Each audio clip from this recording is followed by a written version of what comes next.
Bismillahirrahmanirrahim. Assalamualaikum warahmatullahi wabarakatuh. Alhamdulillahirabbil alamin wassalatu wassalamu ala rasulillahil karim wa ala alihi wa sahbihi wa ummatihi ila yaumiddin wa ba'du. Saudara-saudariku, pernah tahukah Anda bahwa Nabi Yunus alaihissalam pernah mengalami ujian lockdown dalam perut ikan paus? Keadaan yang gelap gulita, keadaan yang tak jarang menghasilkan kegelisahan, menghilangkan ketentraman, hingga fitrah kemanusiaan beliau bertanya, apakah mungkin akan selamat dalam situasi lockdown yang dimaksudkan?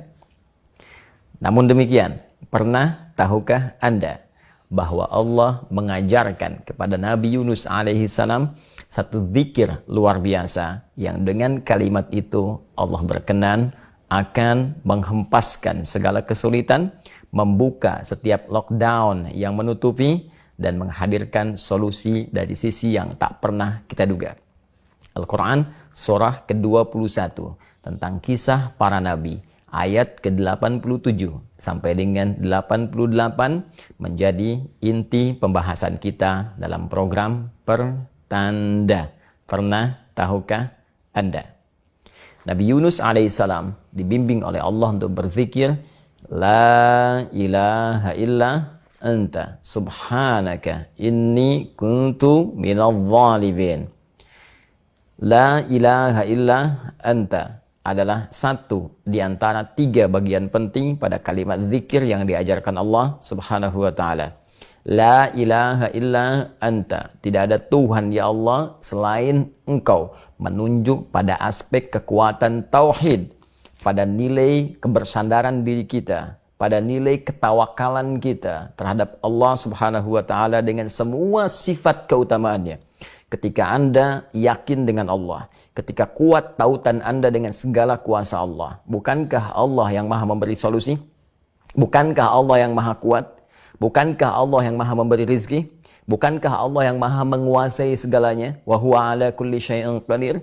Ketika Anda yakin dengan Allah sepenuh jiwa, sepenuh hati, sepenuh nurani, sepenuh tubuh kemanusiaan Anda, dan berharap dengan sempurna kepada Allah, maka disitulah kuasa Allah akan diturunkan, membuka segala kesulitan, menghempaskan segala kesusahan, dan memberikan segala kemudahan yang Anda harapkan, bahkan jauh melampaui dari apa yang Anda bayangkan.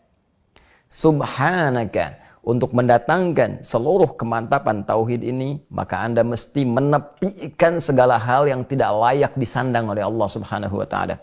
Kalimat subhan, jika dilekatkan kepada Allah, maka diantara makna utamanya menepikan, meninggalkan, menanggalkan segala sifat dan hal-hal yang tidak terkait dengan keagungan Allah subhanahu wa ta'ala. Quran surah kedua, ayat ke-116. Wa qalu ittakhadallahu walada. Mereka berkata Allah punya anak. Ini tidak layak, ini tidak mungkin, ini harus ditanggalkan. Subhanah, maha suci Allah, itu tidak benar. Dalam situasi lockdown yang mungkin dialami, Nabi Yunus mengalaminya dalam perut ikan paus, gelap gulita, sesak, nafas terganggu, segala sulit, pikiran rumit. Tapi jangan sampai segala kejadian itu membuat kita kemudian menghadirkan prasangka yang tak baik kepada Allah. Wa dhanna allan naqdiru alaihi. Ya, disebutkan informasinya oleh Al-Quran, tiba-tiba terlintas di benak kepalanya bahwa boleh jadi mungkin kita nggak bisa keluar dari sini. Boleh jadi sulit keluar dari situasi ini. Boleh jadi Allah belum tentu memberikan solusi. Hei, hilangkan semua itu.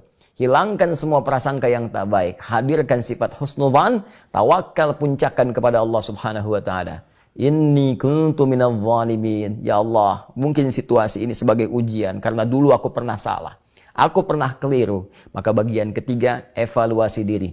Kenapa orang lain dalam situasi lockdown bisa nyaman, bisa tentram, hatinya tenang, hatinya damai. Anda gelisah, rumah mewah, harta banyak, tapi tidak menikmati apa yang sekarang Anda sedang dapati. Atau bahkan orang lain hanya mengambil padi saja, hanya mengambil singkong saja, hanya mengambil cabai saja, tapi bisa makan dengan nyamannya, bisa tentram kehidupannya. Anda yang baru kehilangan pekerjaan, padahal punya peluang banyak yang lain, tabungan ada, aset punya, kenapa kemudian dalam situasi demikian masih merasa gelisah dan tidak tenang dalam jiwanya? Saudara, Tahukah Anda ketika beliau membacakan la ilaha illa anta subhanaka inni kuntu minadh dhalimin, Allah tidak menunggu lama untuk mengabulkan doa beliau. Zikir ini mengguncang arsy dan mengeluarkan sebuah firman, fastajabna lahum. Kami segera jawab doanya. Fanajjainahu minal ghammi wa kadzalika nunjil mu'minin. Maka kami selamatkan Yunus alaihissalam. Kami buka lockdown-nya dari awan gelap yang menyelimuti. Anda bayangkan, lockdown di perut ikan paus, tapi bahasa Qur'annya, kami buka lockdown itu, kami selamatkan beliau itu dari awan gelap yang menyelimuti. Wa kadzalika nunjil mu'minin, demikian pula jika ada orang beriman di masa depan mengalami situasi lockdown yang sama dengan Yunus alaihissalam, sekalipun tidak harus masuk ke perut ikan paus. Disinilah diksi indah dalam Al-Quran. Ada orang yang tidak harus masuk ke perut ikan paus karena corona, dia seperti menghadapi awan gelap yang menaungi, pikiran rumit, hati gelisah, pekerjaan sulit, seakan-akan kemudian hilang harapan. Karena kehilangan pekerjaan jadi goyang, seakan-akan berada dalam situasi gelap, makan gak enak, pikiran susah. Hei, Allah telah mengajarkan jauh-jauh hari satu zikir yang bila kita bacakan dengan tingkat tauhid yang tinggi, kedekatan kuat dengan Allah, tawakal yang memuncak, dan berani mengoreksi diri, maka janji Allah akan diberikan. Wa kadzalika nunjil mu'minin, demikian pula seperti kami selamatkan Yunus alaihissalam dari situasi lockdown dan memberikan banyak kebahagiaan dalam jalur kehidupannya, maka itu pun kami akan berikan pada orang-orang yang yakin untuk mengamalkan zikir tadi. Itulah golongan orang-orang beriman, itulah al-mu'minin. Wa kadzalika nunjil mu'minin. Pernah tahukah Anda? Assalamualaikum warahmatullahi wabarakatuh.